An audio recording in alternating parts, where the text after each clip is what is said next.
ಬಚ್ಚ ಅನ್ನೋದು 5 ಅನ್ನೋದು ಅದೇ ಇದರಿ ಇವತ್ತು ಕೇರ್ಪೇಟೆನಲ್ಲಿ 23,000 ಅಧಿಕ ಮತದಿಂದ ಮಂಜಣ್ಣ ಅವರ ಗೆಲ್ಲಲಿಕ್ಕೆ ಕಾರಣ ಆಗಿತ್ತು.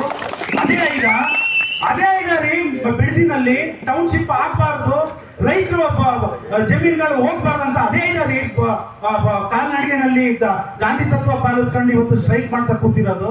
ಅದೇ ಇದರಿ ಒಂದಿನ ಬರ್ತಾರೆ ನೆನಪಿಸ್ಕೊಳ್ಳಿ, ಯಾವತ್ತು ಮಾನ್ಯ KBC ಚಂದ್ರಣ್ಣ ಅವರೇ ದೌರ್ಜನ್ಯ ದರ್ಪ ಏನೋ ಉಡಾಫೆ ಮಾತುಗಳು ಕೇಳ್ತಾರೆ, ಆ ಕಾಲ ಎಲ್ಲ ಹೋಗ್ಬಿಡ್ತು. 80-90 ದಶಕ ಅಲ್ಲ ಇದು ರಾಜಕಾರಣ. ನೀನು ಅಂದ್ರೆ ನಿನ್ನ ಅಪ್ಪ ಅಣ್ಣ ಅಷ್ಟರ ಮಟ್ಟಿಗೆ ರೈತರು ಬೆಳೆದಿದ್ದಾರೆ. ರೈತರಿಗೆ ಹಿಂದೆ ಭತ್ತ ಕುಟ್ಕೊಂಡು ಅಕ್ಕಿ ಮಾಡ್ಕೊಂಡು ತಿಂತಾ ಇದ್ದಂತ ಪರಿಸ್ಥಿತಿ ನಾವುಗಳೆಲ್ಲ ಇದೆಲ್ಲ ಏನು ಈ ಕಡೆ ನೀರಾವರಿ ಜಮೀನೆಲ್ಲ ಎಲ್ಲ ಕಾಡಳ್ಳಿಗಳೇ ನಮ್ಗಳದ್ದು.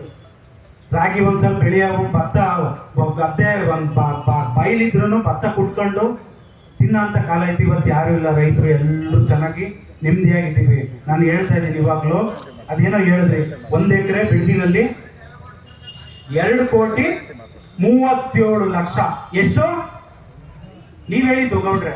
2,37,00,000 ದುಡ್ಡು ಕೊಡ್ತಾರೆ 1 ಎಕರೆಗೆ ಅಂತ. ನನಗೆ ಗೊತ್ತಿಲ್ಲ ನೀವು ಕೇರ್ಪೇಟೆ ಟೌನ್ ಸುತ್ತ ಅದು ಎಷ್ಟು ಎಕರೆ ಲಪ್ಟಾಯಿಸಿದ್ರ ಇಲ್ಲ ನಿಮ್ ಜಮೀನ್ ಇತ್ತ ನನಗೆ ಗೊತ್ತಿಲ್ಲ. ನಿಜವಾಗ್ಲೂ ಈಗ ಹೇಳ್ತೇನೆ ಗೊತ್ತಿಲ್ಲ. ಟೌನ್ಶಿಪ್ ಮಾಡ್ತಾರೆ ಈ ಶಾಸಕರು, ನಮ್ಮ ಶಾಸಕರು ಇಲ್ಲ ಸರ್ಕಾರದಿಂದ ಒಂದು ಟೌನ್ಶಿಪ್ ಮಾಡಿಸೇ ಬಿಡೋಣ, ಕೊಡಿ ನೋಡೋಣ. ನೀವು 2,37,00,000 ಕೊಡಿ ಸರ್. ನೀವು ರೈತರು ಅಂದ್ರೆ ನಿಮ್ಗೆ ಅಷ್ಟು ಕೇವಲ ತೆಂಗಿನ ಮರಕ್ಕೆ 60,000 ಕೊಡ್ತಾರೆ, ಅಡಿಕೆ ಮರಕ್ಕೆ 60,000 ಕೊಡ್ತಾರೆ, ಮಾವಿನ ಮರಕ್ಕೆ 40,000 ಕೊಡ್ತಾರೆ. ಏನ್ ಬೆಲೆ ಕಟ್ತಿದ್ದೀರಾ? ಕಾಂಗ್ರೆಸ್ನ ಏನು ಈ ಕೇರ್ಪೇಟೆ ವಿಧಾನಸಭಾ ಕ್ಷೇತ್ರದಲ್ಲಿ ಕಾಂಗ್ರೆಸ್ನ ಕಾರ್ಯಕರ್ತರಿದ್ದೀರಾ, ನೀವು ತಿಳ್ಕೊಳ್ಳಿ. ಇವತ್ತು ಬಿಡದಿಗಾಗಿದೆ, ನಾಳೆ ಕಾಂಗ್ರೆಸ್ ಸರ್ಕಾರ ರಿಯಲ್ ಎಸ್ಟೇಟ್ನ ತಾಲೂಕು ಮಟ್ಟಕ್ಕೂ ತರುತ್ತೆ. ಅವತ್ತು ಟೌನ್ಶಿಪ್ ಮಾಡೋಣ ಅಂತ ಅಂದಾಗ ನಿಮ್ದು ಇಲ್ಲೇನೋ ಬರೀ JDS ಅವ್ರ ಕಾರ್ಯಕರ್ತರು ತೋಟಗಳು ಜಮೀನುಗಳಿರುತ್ತಾ? ಕಾಂಗ್ರೆಸ್ ಅವ್ರದ್ದು ಇರುತ್ತೆ, BJP ಅವ್ರದ್ದು ಇರುತ್ತೆ, ರೈತರದೇ ಇರುತ್ತೆ. ಓವರ್ ಆಲ್ ಕೊಟ್ಬಿಡ್ತಾರ. ಅವಾಗ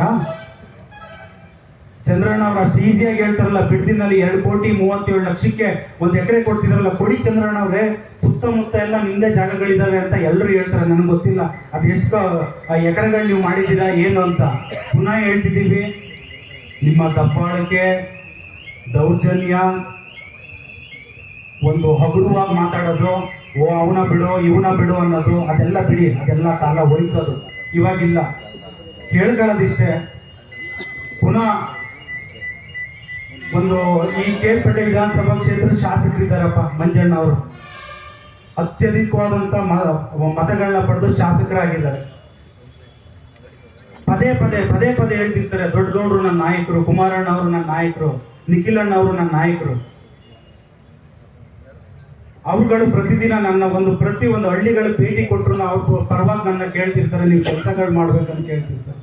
ಅಂಥವ್ರ ಬಗ್ಗೆ ನೀವು ಮೈಕ್ ಸಿಕ್ತು ಅಂತ ಪುಂಖಾನುಪುಂಖವಾಗಿ ಹಗುರವಾಗಿ ನೀವು ಅವ್ರು ಹೋದ್ರು ಸತ್ತೋದ್ರು ಅವ್ರು ಇನ್ನೇನು ಬರಲ್ಲ ಆ ಪಕ್ಷ ಇದ್ದಾರೆ ಅಂದ್ರೆ ಒಬ್ರು ಶಾಸಕರಾಗಿ ಜನಪ್ರತಿನಿಧಿಯಾಗಿ ತಡ್ಕೊಂಡಿರಕ್ಕಾಗತ್ತಾ? ಸನ್ಮಾನ್ಯ KB ಚಂದ್ರಣ್ಣ ಅವರೇ, ನಾನೇ ನಾಳೆ ಬೆಳಿಗ್ಗೆ ಎಲ್ಲೋ ಬಿಡ್ದಿದ್ದು ಬಗ್ಗೆ ಮಾತಾಡೋದಕ್ಕೆ ನೀವು ಇಲ್ಲಿ ಕೂತ್ಕೊಂಡು ಕೇರ್ಪೇಟೆನಲ್ಲಿ ದೊಡ್ಡದೊಡ್ಡ ಫ್ಯಾಮಿಲಿ ಬಗ್ಗೆ ಮಾತಾಡ್ತೀರಾ. ಯಾಕೆ? ನೀವು ಕಾಂಗ್ರೆಸ್ ಅವರು ನಾಯಕರುಗಳನ್ನ ಮೆಚ್ಚಿಸ್ಬೇಕು ಅಂತನಾ? ಇಲ್ಲ 2 ಬಾರಿ ಶಾಸಕನಾಗಿ 2023 ನನಗೆ ಟಿಕೆಟ್ ಸಿಗ್ಲಿಲ್ಲ, ಇದೇ JDS ಅಲ್ಲಿರೋ ಲೀಡರ್ಗಳನ್ನ ಕರ್ಕೊಂಡು ಹೋಗ್ಬಿಟ್ಟು ನಾನು ಶಾಸಕರ ಸ್ಥಾನಕ್ಕೆ ಅವ್ರಿಗೆ ಸೀಟ್ ಕೊಡಿಸಿದ್ವಿ, ನನಗೆ ಕಿಮ್ಮತ್ತಿಲ್ಲ ಅಂತ ಏನಾದ್ರು ನೀವು ಮಾತಾಡ್ಬಿಟ್ರೆ ಅದಕ್ಕೆ ಬೆಲೆ ಕೊಡ್ತಾರೆ ಅಂತ ಏನಾದ್ರು ಮಾತಾಡ್ತಿದ್ದೀರಾ? ನಾನು ಪುನಃ ಕೇಳ್ತಿದ್ದೀನಿ, ಶಾಸಕರಿದ್ದಾರೆ, 3 ವರ್ಷ ಕೆಲಸ ಮಾಡಿದ್ದಾರೆ, ಇನ್ 2 ವರ್ಷ ಅವಧಿ ಇದೆ. ನೀವು ಕಾಂಗ್ರೆಸ್ ಅಧಿಕಾರ ಇದೆ, ಕೃಷಿ ಸಚಿವರು ನಮ್ಮ ಜಿಲ್ಲೆಗೆ ಕೊಟ್ಟಿದ್ರು. ಚಂದ್ರಣ್ಣ ಅವರು ಯಾವತ್ತಾದ್ರೂ ಕೃಷಿ ಸಚಿವರನ್ನ ಕರ್ಕೊಂಡು ಬಂದು ಇಂಥ ಕೆಲಸ ಮಾಡ್ಕೊಡಿ ನಮ್ಮ ತಾಲೂಕಿಗೆ? ನಾನು 3 ಸಲ ನೋಡಿದ್ದೀನಿ ಚಂದ್ರಣ್ಣ ಅವ್ರನ್ನ. ಕೃಷಿ ಸಚಿವರು ಬಂದಾಗ ಅವ್ರ ತೋಟಕ್ಕೆ ಕರ್ಕೊಂಡು ಹೋಗೋದು ಒಂದು, ಅವ್ರ ಕಾರಲ್ಲಿ ಕೂತ್ಕೊಂಡು 1-2 ಸಲ ರೌಂಡ್ ಹಾಕಿದ್ದೀರಾ. ಅದು ಬಿಟ್ರೆ ಚಂದ್ರಣ್ಣ ಅವರೇ, ದಯವಿಟ್ಟು ಬೇಜಾರು ಮಾಡ್ಕೋಬೇಡಿ, ತುಂಬಾ ಹಿರಿಯವರಿದ್ದೀರಾ. ಒಬ್ಬ ಕಿರಿಯವನು ನನ್ನ ಇಡೀ ಪಕ್ಷ ಶರಣಾಗಿ ನಿಮ್ಮ ಮನೆ ಸೆಕ್ಯೂರಿಟಿ ಗಾರ್ಡ್ ಗೇಟ್ ಕೀಪರ್ ಕೆಲಸ ಮಾಡ್ತಾನೆ ಅಂತ ಅಂದಾಗ ನಿಮ್ಮ ಒಂದು ಆ ದರ್ಪದ ಮಾತಿತ್ತಲ್ಲ ಒಂದು ವಾರದಿಂದ, ಇವಾಗ ಅದನ್ನ ಪ್ರೂವ್ ಮಾಡ್ಬಿಟ್ಟು ಮಾತಾಡಿ. ನಿಜವಾಗ್ಲೂ ಒಂದು ತಿಂಗಳು ನಿಮ್ಮ ಮನೆ ಮುಂದೆ ಬಂದು ಸೆಕ್ಯೂರಿಟಿ ಗಾರ್ಡ್ ಕೆಲಸ ಮಾಡ್ತೀವಿ. ಇಲ್ಲ, ಒಂದು ಶಾಸಕರು ಕೆಲಸ ಮಾಡಕ್ ಬಿಡಿ, ಅವ್ರ ಜೊತೆ ನಿಂತ್ಕೊಳ್ಳಿ. ನೀವು ವಿರೋಧ ಪಕ್ಷ, ತಾಲೂಕಿಗೆ ಬಂದಾಗ ನೀವು ವಿರೋಧ ಪಕ್ಷದಲ್ಲಿ ಇದ್ದೀರಾ, ರಾಜ್ಯಕ್ಕೆ ಬಂದಾಗ ನೀವು ನಿಮ್ದೇ ಸರ್ಕಾರ ಇದೆ, ಕೈ ಜೋಡಿಸಿ ಕೆಲಸ ಮಾಡಿ, ತಾಲೂಕಿನ ಸರ್ವತೋಮುಖ ಅಭಿವೃದ್ಧಿ ನೀವು ಮಾಡಿ. ಅದನ್ನ ಬಿಟ್ಬಿಟ್ಟು ಊರು ಸುತ್ತ ಆಸ್ತಿ ಮಾಡ್ಕೊಂಡಿದ್ದೀರಾ. ಅಲ್ಲಿ ಹೋಗ್ಬಿಟ್ಟು ಬಿಡ್ದಿನಲ್ಲಿ ಹೋಗ್ಬಿಟ್ಟು ರೈತರುಗಳು ಅವ್ರೇನು ಬೇಕಾ ಬಿಟ್ಟು ಬಿದ್ದವ್ರ? ಕೊಡಿ 2,37,00,000 ಕೊಡಿ ನೋಡೋಣ ನಿಮ್ಮ ಜಮೀನು. ಇದೆಲ್ಲ ಮೈಸೂರು ರೋಡಲ್ಲಿ ಹೋಗ್ಬೇಕಾದ್ರೆ ಆ ಜಮೀನು ಇದೆಯಲ್ಲ ಕೊಡಿ ನೋಡೋಣ. ಒಂದು ಟೌನ್ಶಿಪ್ ಮಾಡಲಿಲ್ಲ ರೈತರುಗಳಿಗೆ, ಒಂದೇನೋ ಒಂದು ಫ್ರೀಯಾಗಿ ಏನು ಕೊಡಬೇಡಿ, ಒಂದು ಅರ್ಧ ರೇಟಲ್ಲಿ ನೀವು ಸೈಟ್ಗಳು ಕೊಡಿ ನೋಡೋಣ. ಕೊಡ್ತೀರಾ? ಗೇಟ್ ಹತ್ರಕ್ಕಲ್ಲ ನಿಮ್ಮ ಮನೆ ರೋಡ್ಗೂ ಸೇರಿಸಲ್ಲ ಅವ್ರನ್ನ. ಗೊತ್ತಿದೆ ನಮಗೆ ಹೇಗೆ ದರ್ಪ ದೌರ್ಜನ್ಯ ರಾಜಕಾರಣ ಇತ್ತು ಕೇರ್ಪೇಟೆನಲ್ಲಿ ಅಂತ ಎಲ್ಲರೂ ನೋಡಿದ್ದಾರೆ. ಈಗ ಆ ಕಾಲ ಇಲ್ಲ. ಪ್ರತಿಯೊಬ್ಬ ರೈತನು ಬುದ್ಧಿವಂತ ಆಗಿದ್ದಾನೆ, ರೈತನ ಮಕ್ಕಳು ಬುದ್ಧಿವಂತ ಆಗಿದ್ದಾರೆ. ಏನು ಅನ್ನೋದು ಫಿಂಗರ್ ಟಿಪ್ಪಲ್ಲಿ ಇನ್ಫಾರ್ಮೇಶನ್ ಇರುತ್ತೆ. ಬಿಡದಿ ಟೌನ್ಶಿಪ್ ಬಗ್ಗೆ ಹಗುರವಾಗಿ ಮಾತಾಡಬೇಡಿ. ಇವತ್ತು ಕುಮಾರಣ್ಣ ಅವರು ಬಿಡದಿ ಟೌನ್ಶಿಪ್ ಬಗ್ಗೆ ಅಧಿಸೂಚನೆ ಎಲ್ಲೂ ಮಾಡಿರಲಿಲ್ಲ. ಟೌನ್ಶಿಪ್ ಬಗ್ಗೆ ಪ್ಲಾನ್ ಮಾಡಿದ್ ಬಿಟ್ರೆ ಅವತ್ತು ರೈತರು ಬಂದು ಕೇಳಿದ್ಕೆ ಆ ಟೌನ್ಶಿಪ್ ಪ್ರಾಜೆಕ್ಟ್ನ ಬಿಟ್ರು. ಇವತ್ತು ಕಾಂಗ್ರೆಸ್ ಅವ್ರು ಬಿಡೋಷ್ಟು ಸೌಜನ್ಯತೆ ಇದೆಯಾ? 490 ದಿನ ಪ್ರತಿಭಟನೆ ಮಾಡ್ತಿದ್ದಾರೆ. ಚಂದ್ರಣ್ಣ ಅವ್ರಿಗೆ ಇದನ್ನ ನಿಮ್ಗೆ ನೆನ್ಪು ಮಾಡ್ಕೊಡ್ತೀನಿ, ನಿಮ್ಗೆ ಗೊತ್ತಿಲ್ಲ ಅಂದ್ರೆ ನೆನ್ಪು ಮಾಡ್ಕೊಡ್ತೀನಿ. 490 ದಿನ ನೀವು ಪ್ರೆಸ್ ಮೀಟ್ ಮಾಡಿದ್ದೀನ, ಇವತ್ತಿಗೆ 495 ದಿನ ಆಯ್ತು. ಕನಿಷ್ಠ ಸೌಜನ್ಯ ಕಾಂಗ್ರೆಸ್ನ ಶಾಸಕರು, ಕಾಂಗ್ರೆಸ್ನ ಸಚಿವರು ಒಂದು ದಿನನೂ ಬಿಡದಿ ಟೌನ್ಶಿಪ್ ಹತ್ರ ಹೋಗಿ ಅವ್ರ ಕಷ್ಟ ಏನು ಅಂತ ಕೇಳಲಿಲ್ಲ. ಒಂದು ಗ್ರಾಮ ಸಭೆ ಮಾಡಲಿಲ್ಲ. ಟೌನ್ಶಿಪ್ಗೂ ಬಿಫೋರ್ ಗ್ರಾಮ ಸಭೆಗಳಾಗಬೇಕು, ಒಂದನ್ನು ಮಾಡಲಿಲ್ಲ. ಆಮೇಲೆ ಅದು ಇನ್ನೇನೋ ಅಂತ ಹೇಳಿದ್ರೆ ಅದು ಯಾವ್ದೋ ಊರಲ್ಲಿ 27 ಕಾಣಲಿಲ್ಲ. ಅದಲ್ಲ, ಮಂಡಲಹಳ್ಳಿ ಅಂತ ಅಣ್ಣ ಕೇಳಿಸ್ಕೊಳ್ಳಿ ನೀವು. ಮಂಡಲಹಳ್ಳಿ ಅಂತ ಒಂದು ಗ್ರಾಮ ಚಂದ್ರಣ್ಣ ಅವರೇ, ಅಲ್ಲಿ ಸರ್ಕಾರದಿಂದ GBD ಅಧಿಕಾರಿಗಳು ಸರ್ವೇಯರ್ಗಳು ಹೋಗಿರ್ತಾರೆ. ಅಲ್ಲಿ ಯಾರು ಜಮೀನು ಕೊಡ್ತೀನಿ ಅಂತ ಹೇಳ್ತಾರೆ, ಅವ್ರದ್ದು ಸರ್ವೆ ಮಾಡ್ತೀನಿ ಅಂತ ಹೇಳ್ತಾರೆ.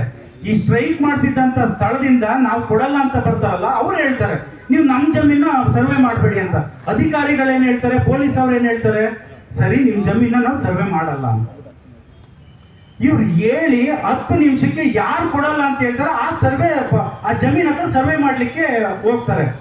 ಈಗ ತಾನೇ ನೀವು ಹೇಳಿದ್ರಿ ಸರ್ವೆ ಮಾಡಲ್ಲ ಅಂತ, ಅದೇಗೆ ಅಂತ ಒಂದು ಮುಚ್ಚಳಿಕೆ ಪತ್ರ ಬರ್ಕೊಡಿ. ನಾನು ಅಧಿಕಾರಿಗಳು ಏನ್ ಮಾಡ್ತಾರೆ, ಇಲ್ಲ ಬಿಡಿ ಹಾಗಾದ್ರೆ ಇದು ಯಾಕೋ ಇದು ರಾಂಗ್ ಆಗ್ತಿದೆ, ನಾವು ಬೇಡ ನಾವು ಸರ್ವೆನೇ ಮಾಡಲ್ಲ ಅಂತ ಹೋಗ್ತಾರೆ. ಕೊಡಲ್ಲ ಅಂತ ಹೇಳಿದವರು ಆ ಪ್ರೊಟೆಸ್ಟ್ ಆಗ್ತಿರುತ್ತಲ್ಲ, ಜಾಗ 489 ದಿನ ಅವತ್ತಿಗೆ ಇರುತ್ತಲ್ಲ, ಅಲ್ಲಿ ಹೋಗ್ಬೇಕಾದ್ರೆ ಕಳ್ಳದಾರಿ ಕಾಲ್ದಾರಿಯನ್ನು ನಾವು ಕರಿತೀವಲ್ಲ, ಆ ಕಾಲ್ದಾರಿ ಮುಖಾಂತರ ಬಂದು ಸರ್ವೆ ಮಾಡ್ಲಿಕ್ಕೆ ಹೋಗ್ತಾರೆ. ಯಾಕೆ ರೈತರು ಅದಕ್ಕೆ ಸುಮ್ಮನೆ ಆಗ್ಬೇಕಾ? ಇದನ್ನ ಚಂದ್ರಣ್ಣ ಅವರು ಸ್ವಲ್ಪ ಮನವರಿಕೆ ಮಾಡ್ಕೋಬೇಕು. ಯಾವ ರೈತರು, ಯಾವ ಭಾಗದ ರೈತರೇ ಅವ್ರು ಯಾರನ್ನೂ ಹಗುರವಾಗಿ ಪರಿಗಣಿಸ್ಬೇಡಿ. ದಯಮಾಡಿ ಇನ್ನೊಮ್ಮೆ ಕೇಳ್ಕೊಳ್ತಿದ್ದೀವಿ, ಕೇರ್ಪೇಟೆ ತಾಲೂಕಿನ ಸರ್ವತೋಮುಖ ಅಭಿವೃದ್ಧಿಗೆ ಶ್ರಮಿಸಿ. ಪ್ರತಿಯೊಬ್ಬರು ಶಬಾಷ್ಗಿರಿ ಕೊಡ್ತಾರೆ. ಇಲ್ಲಿ ಯಾರೂ ಮೇಲಲ್ಲ, ಯಾರೂ ಕೆಳಗಡೆ ಅಲ್ಲ. ನೀವು 2 ಬಾರಿ ಶಾಸಕರಾಗಿದ್ದೀರಾ, 10 ವರ್ಷ ನೀವೇ ಪದೇ ನಿಮ್ಮ ಕಾರ್ಯಕರ್ತರನ್ನು ಹೇಳ್ಕೊಂಡಿದ್ದಾರೆ. ನಿಮ್ಮ ಕಾರ್ಯಕರ್ತರಲ್ಲೂ ಒಂದು ಮನವಿ ಮಾಡ್ಕೊಂಡ್ಬಿಡ್ತೀವಿ.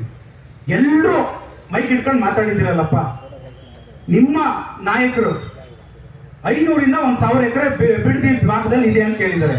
ದಯಮಾಡಿ ಕಾಂಗ್ರೆಸ್ನ ಕಾರ್ಯಕರ್ತರೇ ಹೋಗಿ. ಇವತ್ತು ಹಣ ನಮ್ಮ ಮರ್ಯಾದೆ ಹೋಗ್ತಿದೆ, ನಮ್ಮ ಕೈಲಿ ಆಗ್ತಿಲ್ಲ. ನಾವೆಲ್ಲ ಹೋಗ್ಬಿಟ್ಟು ಜೋರಾಗಿ ಭಾಷಣ ಮಾಡಿ ಬಂದ್ಬಿಟ್ಟಿದ್ದೀವಿ. ಅವ್ನು ಯಾರೋ ಒಬ್ಬ ಕೇರ್ಪೇಟೆ ಗದ್ದೆ ಉತ್ಸವನ ಅಶ್ವಿನ್ ಕುಮಾರ್ ಅಂತ ಈ ಒಬ್ಬ ಚಾಲೆಂಜ್, ಓಪನ್ ಚಾಲೆಂಜ್ ಮಾಡ್ಬಿಟ್ಟು ಅವನಣ್ಣ, ನೀವೇನಿಲ್ಲ 2 ಬಾರಿ ಶಾಸಕರಾಗಿದ್ದೀರಾ, ನೀವೇನೋ ಮಾಮೂಲಿ ಗ್ರಾಮ ಪಂಚಾಯತಿ ಮೆಂಬರು ಇಲ್ಲ, ಅದಕ್ಕೂ ನನ್ನಂಗೆ ಎಲೆಕ್ಷನ್ ನಿಂತಿಲ್ಲ ಅವನಂಗೆ ಅಂತಿದ್ರೆ ಬೇಡ ಇತ್ತಣ್ಣ. 2 ಬಾರಿ ಶಾಸಕರಾಗಿದ್ದೀರಾ, ನಿಮ್ಗೂ ಅಧಿಕಾರ ನಡೆಸ್ಕೊತಿದೆ, ತಾಲೂಕನ್ನ ನಡೆಸ್ಕೊತಿದೆ. ಒಂದು ಓಪನ್ ಚಾಲೆಂಜ್ ಹಾಕ್ಬಿಟ್ಟವನ 500ರಿಂದ 1,000 ಎಕರೆ ಇದೆ ಅಂತ. ಅಣ್ಣ ಒಂದು 100 ಎಕರೆ ಇಲ್ಲ 150 ಎಕರೆ ಪ್ರೂವ್ ಮಾಡ್ಬಿಡೋಣ, ನಡೆಯೋಣ. ಅವನು ಗೇಟ್ ಕೀಪರ್ ಕೆಲಸ ಮಾಡ್ಲಿ, ಅವನ ದಿನ ವಿಡಿಯೋ ಮಾಡೋಣ, ಇಡೀ ತಾಲೂಕಿಗೆ ತೋರ್ಸೋಣ ಅಂತ ನಾವು ಚಾಲೆಂಜ್ ಮಾಡಿದೀವಿ. ನಮ್ಮ ಕೈಲಿ ನಾಳೆ ಬೆಳಗ್ಗೆಯಿಂದ ಮೈಕ್ ಇಟ್ಕೊಂಡು ಮಾತಾಡ್ಲಿಕ್ಕೆ ಆಗಲ್ಲ.